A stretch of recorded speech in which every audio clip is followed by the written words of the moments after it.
Hello दोस्तों, welcome back to my channel. मैं हूं आपका दोस्त विपिन चौहान और आज मैं आपके सामने लेकर आया हूं एक नई कहानी। तो जैसा कि आप सब जानते हैं कि उत्तराखंड को देवभूमि माना जाता है। अब देवभूमि माना जाता है क्योंकि वहां पर बहुत सारे देवी देवता का निवास है, बहुत सारे देवी देवता वहां पर रहते हैं। उन्हीं में से एक देवता की कहानी आज मैं आपके सामने लेकर आया हूं जो कि बहुत इंटरेस्टिंग है। आई एम डैम श्योर कि आपको पसंद आएगी। तो चलिए चलते हैं कहानी की तरफ। तो ये कहानी होने वाली है गुरु देवता की। अब इस कहानी पर मैं कैसे पहुंचा, इस टॉपिक पर मैं कहाँ से पहुंचा, मैं बताता हूँ कि मैं जहाँ रहता हूँ वो मैं सेकंड फ्लोर पे रहता हूँ। ठीक है, सेकंड फ्लोर पे जो हमारे नीचे जो भैया रहते हैं उनकी गाड़ी पे लिखा हुआ था जय गोलू देवता। तो मैंने उनसे जस्ट ऐसे पूछ लिया कि भैया ये एक गोलू देवता कौन है। क्यूरियोसिटी हो जाती है कि जानना चाहिए कि यार क्या है, ये क्यों लिखवाया इन्होंने, है ना। तो मैं सोचा कि पूछते हैं भैया से। तो उन्होंने मुझे ये कहानी बताई। तो उत्तराखंड में झाला राय नाम के एक व्यक्ति थे। तो झाला राय जो थे वो भैरव देवता के बहुत बड़े भक्त थे, वो उनकी आराधना करते थे। जिंदगी में सब कुछ ठीक था, बस प्रॉब्लम ये थी कि 7 शादियां हो चुकी थी, उनकी 7 रानियां थी, जिनमें से उनके पास एक भी संतान नहीं थी।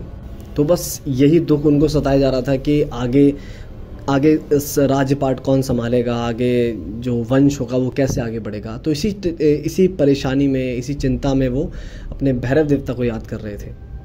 तो जब बहुत दिन तक तपस्या की उन्होंने, तो भैरव देवता प्रकट हुए उनके सामने। तो भैरव देवता ने उन्हें वचन दिया कि मैं तेरे घर में जन्म लूँगा तेरी 8वीं बीवी से। अब ये सोच के वो हैरान हो गया कि यार 8वीं बीवी मतलब एक और शादी होने वाली है। अब यहाँ पर 7 बीवियाँ हैं ऑलरेडी और उम्र ढलती जा रही है, और ये 8वीं शादी कैसे होगी। तो बहुत ऐसे परेशान हो गए कि यार इस उम्र में शादी। तो एक दिन क्या होता है कि वो जाते हैं शिकार खेलने। अब क्या हुआ, शिकार खेलने अपने सारे सिपाहियों को लिया और कहा कि चलो जंगल की तरफ चलते हैं, शिकार खेलेंगे। अब शिकार खेलते खेलते ढूंढते ढूंढते उनको टाइम लग गया और काफ़ी दूर निकल गए अंदर जंगल में। तो उन्हें प्यास लगी। तो उन्होंने सिपाहियों से बोला कि सामने उन्हें तालाब दिख रहा था एक। उन्होंने बोला कि अरे यार सिपाहियों, इस तालाब से हमें पानी ले आओ। अब क्या हुआ, एक सिपाही गया पानी लेने, वो वापस नहीं आया। तो राजा हैरान हो गया कि क्या हो गया। दूसरे को भेजा कि यार तुम जाओ देख के आओ। वो गया, वो भी गायब, वो भी नहीं आया वापस। ऐसे करते करते 3-4 सिपाही जो थे सारे वहाँ पे जाके गायब हो गए, वापस नहीं आए। अब राजा हैरान हो गया कि यार प्यास लगी है, अभी तक कोई आया नहीं वापस, ऐसा क्या हो गया, मतलब ऐसा क्या करने लग गए वो लोग वहाँ पे, तालाब तो सामने दिख रहा है मुझे। तो क्या हुआ, राजा उतर के खुद जाता है कि मैं देखता हूँ यार कि क्या है, प्यास लगी है बहुत ज़्यादा। अब वो जाते हैं तो तालाब में देखते हैं कि तालाब के पास जितने भी सिपाही थे सारे बेहोश पड़े हुए हैं, ऐसे लाइन से पूरे बिखरे हुए हैं ऐसे। राजा देख के हैरान हो जाता है कि यार ये क्या है। अब वहाँ पर देखता है वो एक सुंदर सी लेडीज़ खड़ी हुई है जिनका नाम था कलिंगा देवी। राजा जो है कलिंगा देवी को देख के हैरान हो जाता है कि यार इतनी सुंदर कौन है। तो वो बोलता है कि ये सब तुमने किया है। तो कलिंगा देवी बोलती है कि हाँ, ये मेरा तालाब है, यहाँ से कोई पानी नहीं ले आ सकता। तो राजा कहता है कि मैं यहाँ का राजा हूँ और पानी तो मैं पी के रहूँगा चाहे कुछ भी हो जाए। तो वो कहती है कि अच्छा राजा हो तो साबित करो कि तुम राजा हो। तो कलिंगा देवी देखती है सामने 2 बैल लड़ रहे होते हैं आपस में। तो कलिंगा देवी बोलती है कि अगर तुम राजा हो तो इन 2 बैलों को छुड़वा दो। अब राजा हैरान हो जाता है कि यार बैलों को मैं कैसे छुड़ाऊँ, क्योंकि बैल तो बड़े बड़े चौड़े चौड़े, राजा की हाइट उतनी लंबी थी नहीं, और वो थोड़ा सा डर गया। तो कलिंगा देवी ऐसे अच्छा। तो वो कलिंगा देवी उन 2 बैलों को छुड़वाती है खुद जाके। राजा इंप्रेस हो जाता है। तो राजा देखता है यार बड़ी बुद्धिमान है, अक्लमंद है, सुंदर भी है। तो उनको भैरव देवता की वो बात याद आ जाती है कि शायद यही है, यही मेरी होने वाली 8वीं बीवी है। तो राजा क्या करता है, उसे वहीं प्रपोज कर देता है कि मैं तुमसे शादी करना चाहता हूँ। अब कलिंगा देवी बोलती है कि मेरे 5 भाई हैं, मैं उनकी अनुमति के बिना शादी नहीं कर सकती। तो जो उनके 5 भाई थे पंचदेव, वो उनसे अनुमति लेती हैं और पंचदेवों को ये रिश्ता स्वीकार होता है। तो वो उनसे शादी करके अपने घर ले आते हैं। अब घर पे लाते ही यहाँ पर जैसे कि उनकी 7 बीवियाँ पहले से ही थीं, वो 7 बीवी जेलस हो जाती है कि यार एक और ले आया। कुछ दिनों बाद रानी प्रेग्नेंट हो जाती है। अब जैसे प्रेग्नेंट हो जाती है तो सारे लोग ऐसे खुश होते हैं, अरे वाह वाह, ये तो मतलब प्रेग्नेंट हो गई। अब जैसे ही बीवी प्रेग्नेंट होती है, राजा को किसी काम से गांव से बाहर जाना पड़ता है, और यहाँ पर बीवी की हालत थोड़ी सी ख़राब होती है कि अब बच्चा क्योंकि पैदा होने वाला होता है, रानी का पहला बच्चा होता है, तो जो 7 रानियाँ होती हैं वो उनको बहला फुसला के बोलती हैं कि तुम्हें देख के डर ना लगे, इसलिए उनकी आंखों पे पट्टी बांध देती हैं ताकि तुम कुछ देख ना पाओ, ताकि तुम्हें डर ना लगे, ये मतलब बहाना करके। और वो क्या करती है, जो बच्चा पैदा होता है ना, उसकी जगह रानियाँ, जो 7 रानियाँ होती हैं, वो सिलबट्टा रख देती हैं उसके आगे। सिलबट्टा वही जिससे चटनी पीसते हैं, सिलबट्टा रख देती हैं, और जो बच्चा होता है उसको जानवरों के बीच में फेंक दिया जाता है, जलन के मारे कि ये बच्चा पैदा होगा तो हमारे सारा जो धन जायदाद जो भी है वो सब इस बच्चे के नाम हो जाएगी, और हमारी कोख से कोई बच्चा पैदा हुआ नहीं है, तो इसीलिए तो वो चाहती थी कि इस बच्चे को भी कुछ ना मिले। तो वो बच्चा 7 रानियाँ मिलके जानवरों के बीच में फेंक देती हैं और रानी के आगे सिलबट्टा रख देती हैं। तो रानी को जब होश आता है और उसके आँख से पट्टी हटाते हैं तो देखते हैं कि अरे सिलबट्टा रखा हुआ है। तो 7 रानियाँ मिलके बोलती हैं कि तुम्हारी कोख से सिलबट्टे ने जन्म लिया है। रानी हैरान हो जाती है, बहुत रोती है कि ये कैसा हो सकता है सिलबट्टा। राजा वापस आता है तो राजा भी हैरान हो जाता है कि सिलबट्टा कैसे पैदा हो सकता है, क्योंकि उनको याद है कि मेरी 8वीं जो बीवी होगी उसकी कोख से तो भैरव देवता जन्म लेने वाले हैं। अब ये चीज़ राजा को भी हैरान करती है और रानी को भी हैरान करती है, और जो 7 रानियाँ होती हैं आपस में मिलके खुश हो रही होती हैं। अब क्या होता है कि वो जो चुपके से नज़र मारती हैं कि बच्चा है कि नहीं, तो वहाँ देखती हैं कि जानवरों के बीच में भी जो बच्चा होता है, बच्चा जानवरों के साथ खेल रहा होता है, वहाँ भी सर्वाइव कर जाता है।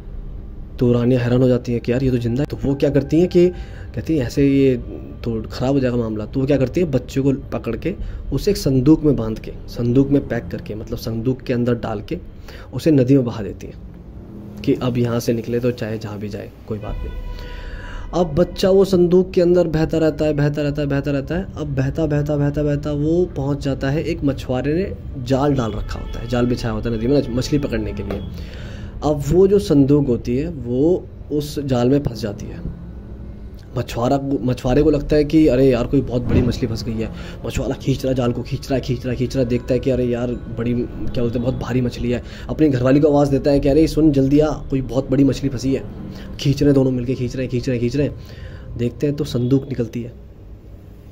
अब मछुआरा हैरान हो जाता है कि यार क्या है।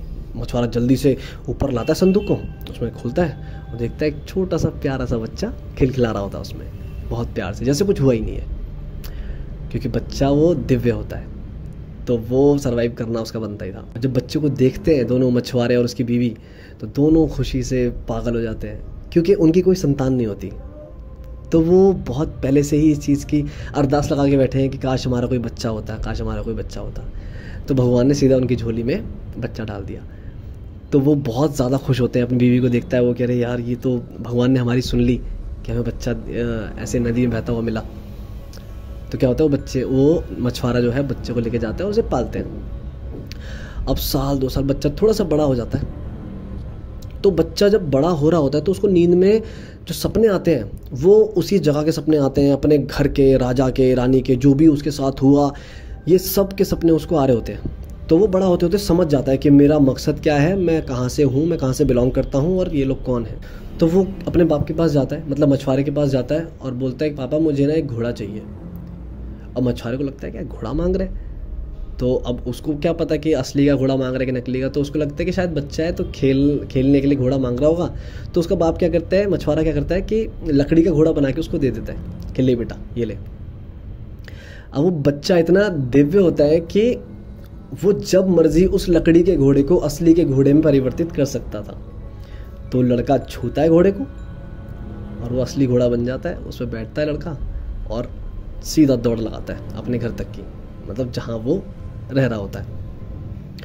हालांकि वो मछुआरे को बता चुका होता है पहले ही, मतलब बिठा के कि देखो ऐसा सीन है कि मतलब देखो बात ऐसी है कि मेरा घर असली वहाँ पर है, मैं वहाँ से आया हूँ और मुझे वहीं वापस जाना है। एक राजा था, एक रानी ने मुझे यहाँ पर 7 रानियों ने मिलके मुझे इस डब्बे में पैक करके भेज दिया था आपके पास। मछुआरे को दुख होता है बट खुशी इसकी होती है कि उसे साक्षात भैरव देवता के दर्शन होते हैं। तो वो कहता है कि ठीक है जैसे तुम्हारी मर्जी, जो तुम करना चाहते हो करो। तो वो लड़का जो है घोड़े को दौड़ाते एक मतलब उसी जगह पे अपने गांव में ले आता है जहाँ पर 7 रानियाँ जो होती हैं वो अपने कपड़े धो रही होती हैं, अपने कपड़े धो रही होती हैं, और 8वीं रानी उसकी माँ, असली जो माँ होती है, वो बेचारी उधर नहा रही होती है कोने पे, बेचारी हताश परेशान कि यार कैसे हुआ क्या हुआ, जो भी था उसके दिमाग में। तो अब क्या करता है जो बच्चा होता है, वो अपने लकड़ी के घोड़े को नदी में पानी पिला रहा होता है। तो ये जो चीज़ होती है, ये 7 रानियाँ जो बैठी होती हैं वो देख लेती हैं, तो वो उसकी हंसी उड़ाती हैं कि पागल लड़के क्या कर रहा है यहाँ पे, ये लकड़ी के घोड़े को कोई पानी पिलाता है, ये लकड़ी का घोड़ा तेरा पानी पिएगा क्या। तो वो जो बच्चा होता है वो थोड़ी सी उनसे बदतमीजी करता है कि आप कौन हो, क्या बकवास कर रही हो ये वो। तो रानियों को गुस्सा आ जाता है, कह रही है कौन, हम यहाँ की रानियाँ हैं और ये हमसे ऐसे कैसे बात कर सकता है। तो रानियों को गुस्सा आ जाता है कि ये हमसे ऐसे कैसे बात कर सकता है, सिपाहियों इसे कैद कर लो और लेके चलो इसको राजा के पास। अब बच्चा तो यही चाहता है, अब बच्चे को राजा के पास ले जाया जाता है। रानियाँ बोलती हैं कि महाराज इसे बदतमीजी कर रहा था, लकड़ी के घोड़े को पानी पिला रहा था और हमने मना किया तो हमसे ज़बान लड़ा रहा है, उल्टा सीधा बोल रहा है। तो बच्चा बोलता है कि महाराज जब एक रानी सिलबट्टे को जन्म दे सकती है तो मेरा लकड़ी का घोड़ा पानी क्यों नहीं पी सकता। अब ये सुनकर जो 7 रानियाँ होती हैं उनके मन में ऐसा दिल धड़कता है, उनके मन में इतनी बेचैनी होती है कि ये चीज़ कैसे हो गई, मतलब इसे कैसे पता। ये क्योंकि 7 रानियों के बीच की बात है कि हमने उस बच्चे को फेंका था और सिलबट्टा रानी के आगे रख दिया था।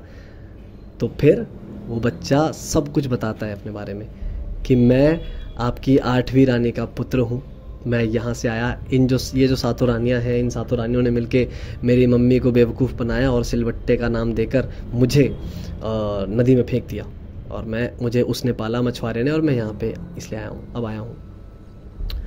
तो राजा ने बच्चे को जल्दी से भागकर गले लगाया कि अरे बेटा तू इतना बड़ा हो गया, कैसा है क्या है ये वो।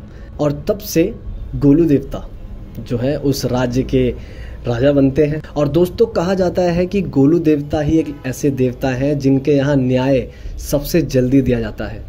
लोग दूर दूर से बाहर के गांव से आते हैं उनकी पूजा करने, उनके यहाँ अर्जियां लगाने। जिन लोगों के कोर्ट केस चल रहे हैं, बहुत टाइम से फैसला नहीं आ रहा या फिर फैसला उनके हित में नहीं आ रहा, जबकि उन्हें पता है कि हम सही हैं, तो वो लोग, ऐसे लोग जो हैं गोलू देवता के मंदिर में अर्जी लगाते हैं। जो केस फाइल होती है, लोग मंदिर में वो सुना के जाते हैं गोलू देवता को कि महाराज ऐसा ऐसा जो केस है ये चल रहा है, हम निर्दोष हैं, हमारी मदद कीजिए। तो माना जाता है कि लोगों को वहाँ से बहुत ज़्यादा फ़ायदा मिलता है, लोगों के केस जो है वो मिनटों में सुलझ जाते हैं। अब क्योंकि वो जंगलों में पले बड़े हैं तो उन्हें जंगलों से बहुत प्यार था, तो वो जंगलों की रक्षा करते हैं और जंगलों में उन्हें डाना गोलू नाम से जाना जाता है। और दोस्तों इसकी एक बहुत इंटरेस्टिंग कहानी है, वो भी मैं आपको सुनाता हूँ। एक आदमी था, अपने बैलों को चराने जंगलों में गया। अब बैल चरते चरते बहुत आगे तक निकल गए, शाम हो गई। अब वो बंदा सोच रहा है कि यार बैल कहाँ चला गया। वो बैल को ढूंढने आगे निकलता है, जंगलों में चलता रहता है बैल को ढूंढते ढूंढते, पर बैल नहीं मिलते। और अब अंधेरा ज़्यादा हो जाता है, तो अब वो सोचता है बैल जाए भाड़ में, मुझे डर लग रहा है और मुझे क्या बोलते हैं घर जाना है। तो वो घर का रास्ता ढूंढ रहा होता है और वो डर रहा होता है, बहुत डर रहा होता है कि यार अंधेरा हो गया है, उसको डर लगने लगता है। तो कहते हैं कि जैसे ही वो लड़का डर के मारे अपना रास्ता ढूंढ रहा होता है घर का, उसे उसके दादा की आवाज़ आती है नीचे से, जो भी उसका नाम था, मान लो उसका नाम पवन है। तो वो कहते हैं, उसके दादाजी आवाज़ देते हैं, अरे पवन तू कहाँ है, इधर आ, देख इधर हूँ मैं, ऐसे करके। तो जब लड़का अपने दादाजी की आवाज़ सुनता है तो उसकी जान में जान आती है और वो चिल्लाता है, हाँ दादा आ रहा हूँ। तो ऐसे करके वो नीचे उतरता है डायरेक्शन, मतलब आवाज़ की डायरेक्शन में वो उतरता रहता है और वो दादा उसके जो होते हैं वो हाथ पकड़ के उसको घर तक ले जाते हैं। तो कुछ दिनों बाद जब उस लड़के के घर में पूजा होती है तो गोलू देवता जो है उसके परिवार में से किसी के ऊपर आते हैं, और जब ऊपर आते हैं तो गोलू देवता उस बच्चे से बोलते हैं, क्यों अब तो नहीं डरेगा ना रात को। तो जो बच्चा होता है, जो लड़का होता है, मतलब जो बैल चराने गया होता है आदमी, उसको इतनी खुशी होती है कि अच्छा वो मेरे दादा नहीं थे, वो आप थे। तो गोलू देवता बोलते हैं, हाँ मैं ही था, और अब रात को डरना मत।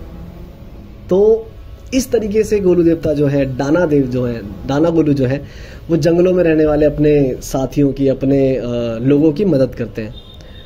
तो गाइज ये कहानी आपको कैसी लगी गोलू देवता की, मुझे कमेंट करके बता सकते हैं। और हाँ, अगर मुझसे कोई गलती हो गई हो कहानी सुनाने में, क्योंकि जो भी पहाड़ी भाई मेरा देख रहे हो इस वीडियो को, हो सकता है थोड़ी बहुत गलतियाँ, क्योंकि मैं बहुत ज़्यादा नहीं जानता उस बारे में, मैं जो भी मेरे को नॉलेज मिली, जो भी जानकारी जहाँ से मिली, मैंने इकट्ठी करके आपको दी। तो अगर कुछ त्रुटि हो जाए, कहीं गलती हो जाए तो मुझे माफ़ कर देना। और thank you so much for watching this video. Take care, bye bye, हर हर महादेव।